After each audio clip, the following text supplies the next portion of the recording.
Hi, Martin here. Today I'm going to show you some tips and tricks on changing your oil on your 4.7 liter Dodge Chrysler Jeep motor. This is in a '04 Jeep Grand Cherokee, and there's just a few things about it that'll help you out that I'm going to show you here. One of the biggest, and I know it's a bigger expense, but use a full synthetic motor oil. This motor is very sensitive to the quality of oil. It does have a tendency to sludge, and so frequent oil changes are very important. 3,500 miles, try to shoot for that. And I'm going to show you a couple other tricks, and one of them is using an oversized oil filter like the MO090 is the one that is the Mopar filter for this. But and I'm a big fan of Baldwin filters, by the way. This is the B2, which is the same as a Motorcraft FL1A and the same as a Fram, I think it's a PH8A, something like that. I've been using these for years. They're a very high quality oil filter. I actually have 3 of these on my 98 XJ. I have one for the oil, one for the transmission, and for the power steering. Yeah, I know, power steering. Yes, I have one on there too. And then of course this one uses one which makes it convenient. And I buy these like 10 to 15 of them at a time, and that way I get free shipping, or you get a price, a break on the price of these filters. I got my last shipment of these out of Circle C Country Supply. They're out of Kansas. And by ordering, I think it was $50 worth, to get free shipping. Alright, well, let's get started.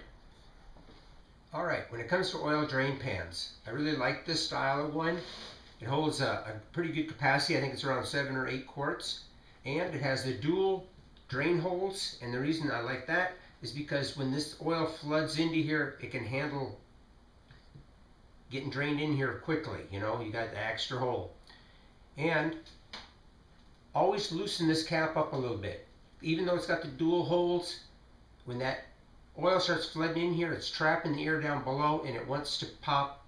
The air wants to pop through here and splatters oil everywhere. And it also got a place for when you drop your drain plug in here, you can easily get it back out of here. You don't have to fish through 6 quarts of dirty oil to get your drain plug back. Alright, that's back of the pan. We got a 13mm drain plug. I prefer to use a 6-point socket. That way you don't take any chance of ever this getting rounded off. Always do this when the engine is hot. I know that makes it more of a hazard, but when the engine oil is hot, all the dirt and contaminants in the oil are suspended in the oil.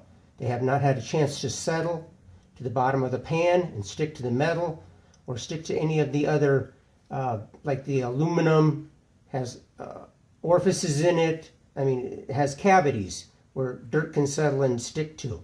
So it's best to do it when the engine oil is warm.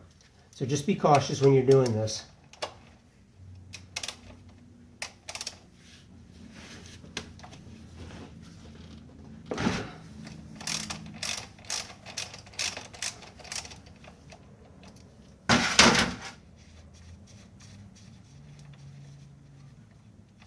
Best to wear gloves too. You don't want engine oil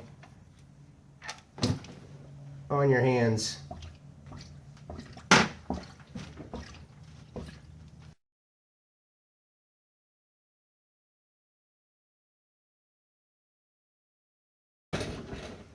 I do have the vehicle elevated, of course, so I can get underneath here and do the work. And that also helps drain it, most of the oil, to the back of the pan where the drain plug is as well.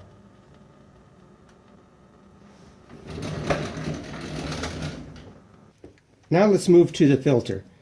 They got this hole here. Unfortunately, the hole actually isn't large enough to pass a filter through. Yes, you're watching me pass this filter through. But if we can go down here, this hole. As you can see, it will not fit. And what I've done is cut this one lip off this one side off of here, this one section. And I took a plasma cutter and did it. But I think that makes it great for passing a filter through here and putting the new one on. Okay. You see right here where I cut that little sliver out of there. And it gives me a nice shot getting that filter out of there. And when my vehicles, I just found it hard to get around this suspension before, trying to maneuver it around without spilling a lot of oil. So with that in mind,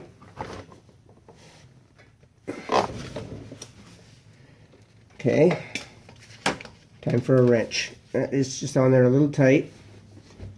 I'm going to use this one here. I got 3 different ones I could use. There, see? That came, I mean, barely took anything there. And get ready for some oil to come down. There it goes.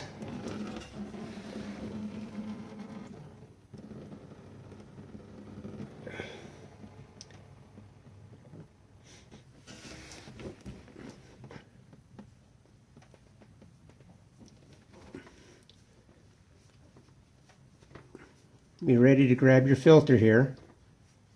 Don't let it just fall. Otherwise you're going to end up with a real big mess.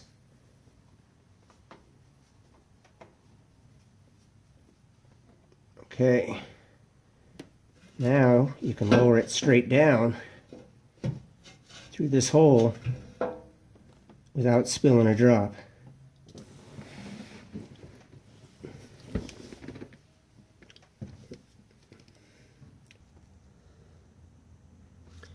Here's something I've always noticed. After pulling the filter, this will start dripping again pretty good. I've actually even seen it run a stream before, like a couple ounces of oil.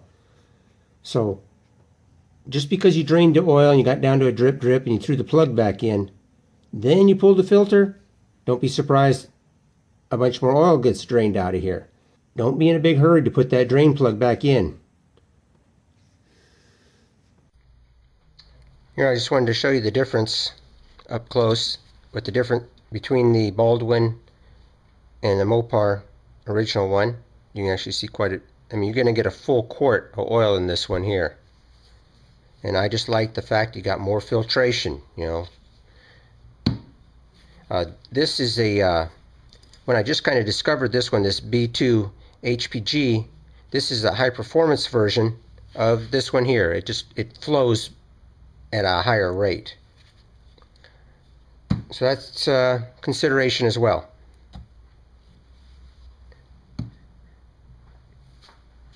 Now, something I always have done, I've been changing oil since I was like 14 years old.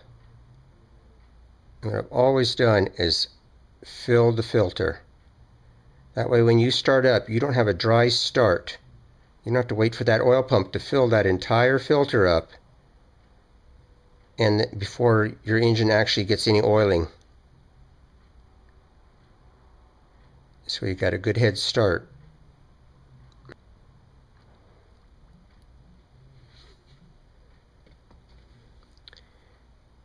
Now it's working the air out of that filter, and slowly the level's going down. I keep trying to top it off. Now when you do screw the filter on, you probably will get a little bit of oil spillage. It'll be a very small amount. Just be prepared for that.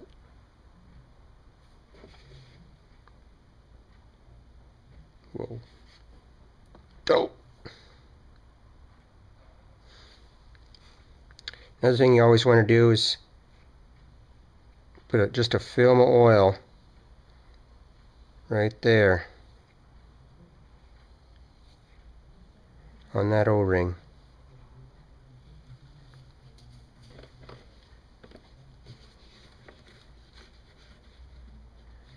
That actually took quite a bit of the quart when was right down to here. So good 3/4 of a quart in there.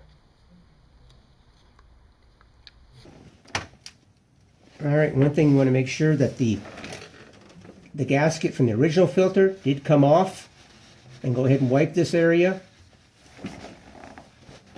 Then go ahead and get our filter in here.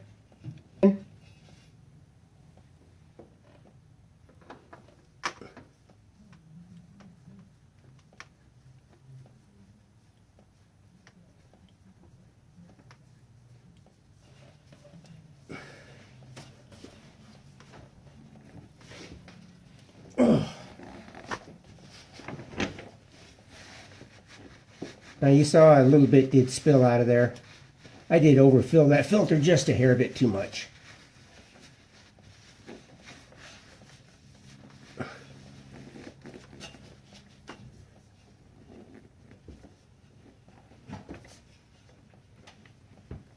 And just put it on hand tight. Never use any type of wrench to tighten it up,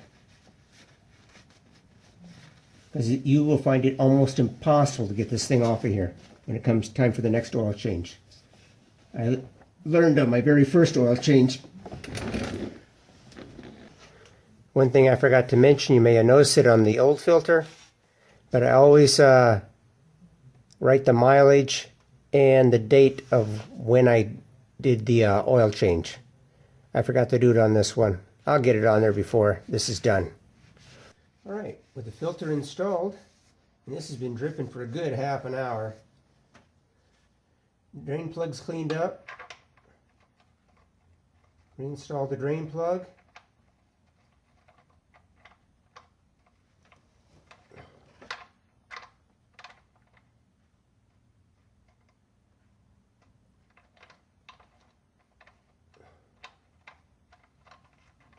There we go. It's acting like it was going to cross thread on me. Definitely make sure it doesn't do that.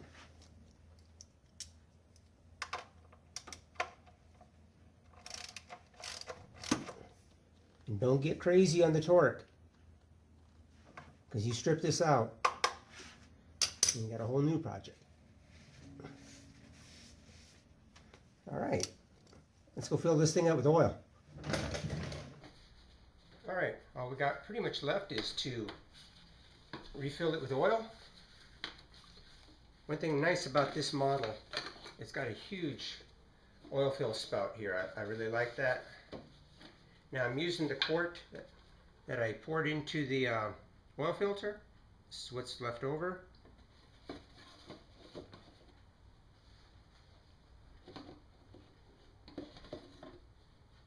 Now something I like to do, and not so much on this model, but on a lot of other vehicles, I like cutting this part off. Alright? Turns into an instant funnel. And it really makes it a lot easier to get the next quart in without having to spill a drop. Because you're down here like this, and in it goes.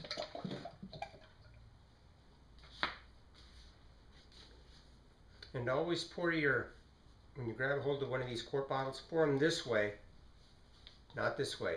And because when you pour them this way, that air gets trapped in here and it does that splashing out thing, and you'll have a more tendency to spill.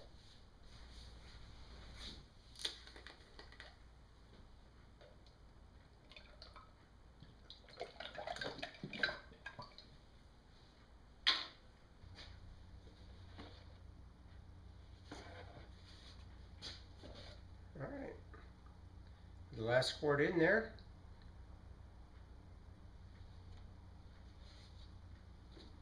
And we didn't spill the drop. Now, being that I did put a higher capacity oil filter in, and this is a 6-quart oil change, yeah, you should maybe add another half a quart. This would also be a good time if you're into oil additives. like let's say Marvel's Mystery Oil or Reslone, two of my very favorites. You could do that to this motor. I know the owner's manual says no oil additives. All owner's manuals say that because they don't know what you're going to put in when it comes to oil additives. It could be anything. There's a lot of them out there I wouldn't dare put in this motor. So, being that this motor does have a tendency to sludge, and that would probably be even more so in colder climates. I haven't seen it in any motor out here, but we're extremely dry. And the reason the sludging is the way the pistons are designed. It's got something to do with the way they designed them. It causes the engine to sludge. And this is why it's important to run a full synthetic oil to keep the lifters from sludging up and getting deposits into them. So as far as Marvel's Mystery Oil goes and Reslone, those are my two favorites. Both of those I would definitely wouldn't mind running in this motor. Alright, well, I'm going to drop this vehicle back down, fire it up, let it get up to normal operating temperature. You're going to want to check for leaks around your oil filter and your drain plug. Make sure everything's good there. Then let the engine, shut the engine off, let it sit for a few minutes, then check the oil on your dipstick and make sure it's in that safe range. Now, before taking your waste oil down to your local auto parts store where they recycle it, and you got your oil filter here, a lot of those places will take your oil filter. These things actually hold quite a bit of oil. Now, watch what I'm going to do here. I'm going to take an awl very carefully. There we go. There, look at that. Look at the oil that's still in that filter. It's just trapped in there.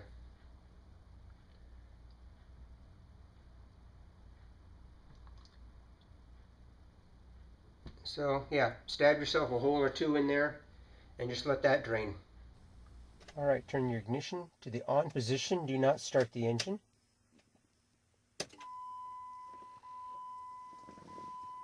Press the step button.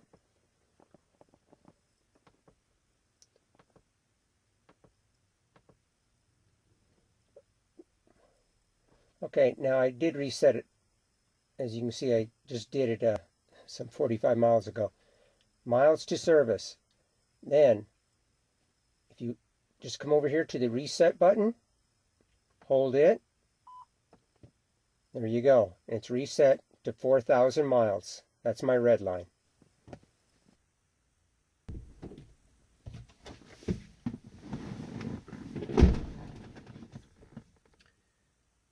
All right, that went well. I'm going to run this waste oil down to AutoZone, and I hope you found that helpful and informative. If you did, appreciate the thumbs up. And if you've never subscribed to me before, hit that little icon right down here, or the subscribe button right below, and right next to it is a little bell symbol. Hit that, and that way you get notifications of any upcoming videos that I got coming out. Thanks again.